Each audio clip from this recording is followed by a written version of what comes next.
السلام علیکم، میں ہوں بیبر خان اور آپ یوٹیوب چینل دیکھ رہے ہیں۔ کچھ ایسی اپڈیٹ ہیں جو آپ کے ساتھ شیئر کرنی ہے۔ سب سے پہلے پاکستان تحریک انصاف نے یہ فیصلہ کیا ہے کہ اب کے پی کے میں جو ہے وہ گورنمنٹ بنانی چاہیے، کیونکہ آپ کو تو پتہ ہے کہ آج کل جو منڈیوں میں آزاد امیدواروں کی جو ہے خرید و فروخت جاری ہے، تو اس کے علاوہ کہیں اور مسئلہ نہ ہو جائے، اس وجہ سے وہاں سے جلد سے جلد اپنی حکومت بنانی جائے۔ اب پاکستان تحریک انصاف کا یہ دعویٰ ہے کہ انہوں نے قومی اسمبلی سے یعنی کافی اکثریت سے جیتے ہیں، لیکن وہاں پر ان کو دھاندلی کی گئی ہے، ان کی نشستیں کسی اور کو دے دی گئی ہے، جس میں راولپنڈی اٹک کے 2 سیٹیں، چکوال اور ٹیکسلا کی سیٹ جو ہے پی ٹی آئی نے جیتے ہیں۔ اور اس میں جشن کی کیفیت تھی، لیکن جب صبح اٹھے تو دیکھا کہ رزلٹ جو ہے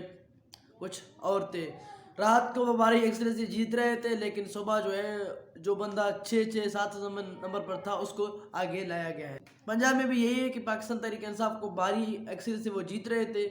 لیکن بعد میں ان کا جو ہے رزلٹ چینج کر لیا گیا ہے۔ تو خیبر پختونخوا میں گورنمنٹ ہے وہ جلد سے جلد ہونا چاہیے، کیونکہ جو آزاد امیدوار کو خریدنے کے لیے منڈی لگائی جا رہی ہے، بولی لگائی جا رہی ہے، مگر الحمدللہ پاکستان تحریک انصاف کے جو کارکن ہے وہ ایک نمبر کے جو ہے وفادار ہے، اور کچھ لوٹے ہیں وہ میں نہیں کہہ سکتا، کیونکہ اب اگر آپ ان کی ہسٹری دیکھیں تو ایک پارٹی میں ٹکے ہی نہیں، کبھی اس پارٹی میں جاتے ہیں کبھی اس پارٹی میں جاتے ہیں، صرف اور صرف پیسے کے لیے۔ خیبر پختونخوا میں حکومت کے لیے جو نام چنے گئے ہیں، ان میں سے 3-4 نام اہم ہیں ذرائع کے مطابق۔ سب سے پہلا جو نام ہے وہ علی امین گینڈا پور صاحب ہے، اور دوسرا جو ہے وہ مشتاق غنی صاحب ہے، اور تیسرا تاج محمد صاحب ہے۔ اگر علی امین گنڈا پور کی بات کریں تو یہ کافی جو ہے عمران خان صاحب کا وفادار ہے، اور اس نے کتنی جو ہے مشکلیں جھیلی ہے۔ پھر ان ناموں پر غور تو کیا جا رہا ہے، جو فیصلہ کچھ دن بعد جو ہے مانی P T I Pakistan Tehreek Insaf کے چیئرمین عمران خان کریں گے، اور اس کا اعلان جو ہے بیرسٹر گوہر صاحب کرے گا، کیونکہ اس کا اپنا انتخاب تو کالعدم قرار ہوا تھا۔ اب کس طرح سے پاکستان تحریک انصاف خیبر پختونخوا میں گورنمنٹ بنا سکتے ہیں؟ وہ کیا کریں کہ کوئی ایسی جماعت میں شامل ہو کر جو ان میں سے کچھ مخصوص نشستیں لے کے جائیں گے، اور بعد میں اس جماعت کو پی ٹی آئی میں مرج کیا جائے اور پی ٹی آئی میں شامل کیا جا سکتا ہے۔ ابھی کچھ ایسے جماعت ہیں جیسے MWM ہے، اور اس کے علاوہ کچھ اور جو ہے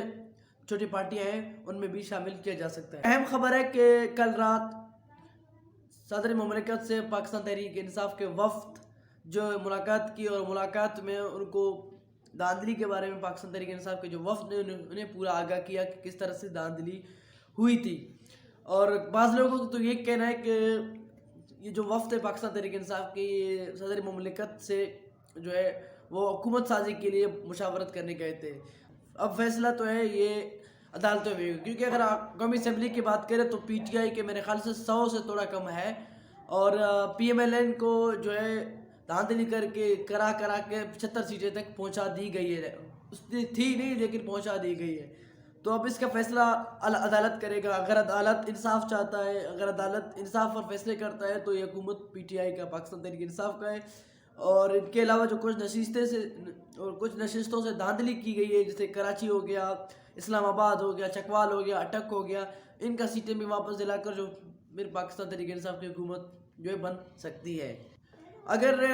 ان کے علاوہ یہ اتحادی حکومت بنی، جسے ہم PDA بھی کہہ سکتے ہیں، کیونکہ مختلف جماعتیں جو ہے ایک ساتھ اکٹھا ہو کے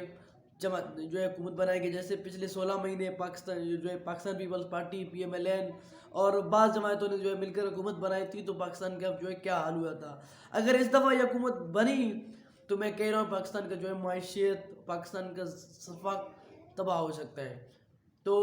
میرا خیال ہے کہ یہ جو زبردستی اپنا حکومت لے کے آنا چاہتے ہیں، لیکن عوام اس کو نہیں چاہتے، اور کچھ ماہ بعد سرنڈر کریں گے، ایسا ہی لگتا ہے۔ تو آج کی ویلوگ میں اتنا ہی تھا، اپنا بھی خیال رکھیے اور اپنے چینل کا بھی۔ اللہ حافظ۔